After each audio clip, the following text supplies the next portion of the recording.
Hello everyone, welcome to Sanmarga classes. ದತ್ತಾಂಶಗಳ ನಿರ್ವಹಣೆ ಅಧ್ಯಾಯದ 43ನೇ ಪ್ರಶ್ನೆ. ಕೆಳಗೆ ಕೊಟ್ಟಿರುವ ಚಕ್ರವನ್ನ ತಿರುಗಿಸಿದರೆ, ಎರಡನೇ ಪ್ರಶ್ನೆ, ಹಸಿರು ವಲಯ ಬರುವ ಸಂಭವನೀಯತೆಯನ್ನ ಕಂಡುಹಿಡಿಯಿರಿ. ಇಲ್ಲಿ ನಾವು ಹಸಿರು ವಲಯ ಬರುವ ಸಂಭವನೀಯತೆಯನ್ನ ಲೆಕ್ಕ ಹಾಕಬೇಕು. ಇಲ್ಲಿ ಒಟ್ಟು ಸಾಧ್ಯವಿರುವ ಫಲಿತಾಂಶಗಳು ಎಷ್ಟು ಹೇಳಿ? ಚಕ್ರದಲ್ಲಿ ಒಟ್ಟು 8 ಭಾಗಗಳಿದೆ. ಹಾಗಾಗಿ ಎನ್ ಆಫ್ ಎಸ್ 8 ಒಟ್ಟು ಫಲಿತಾಂಶಗಳು 8.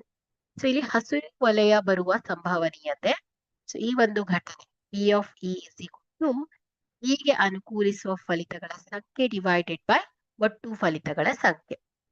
ಇಲ್ಲಿ ಹಸಿರು ವಲಯ ಬರುವ ಸಂಭವನೀಯತೆ ಅಂದ್ರೆ ಹೀಗೆ ಅನುಕೂಲಿಸುವ ಫಲಿತಗಳ ಸಂಖ್ಯೆ 5. ಓಕೆ, ಇಲ್ಲಿ ಹಸಿರು ವಲಯ ಎಷ್ಟಿದೆ? 5 ಇದೆ. ಹಾಗಾಗಿ ಹೀಗೆ ಅನುಕೂಲಿಸುವ ಫಲಿತಗಳ ಸಂಖ್ಯೆ 5 ಡಿವೈಡೆಡ್ ಬೈ ಒಟ್ಟು ಫಲಿತಗಳ ಸಂಖ್ಯೆ 8. ಅದರಿಂದ ಇಲ್ಲಿ ಹಸಿರು ವಲಯ ಬರುವ ಸಂಭವನೀಯತೆಯು 5 ಡಿವೈಡೆಡ್ ಬೈ 8 ಆಗಿದೆ. Thank you.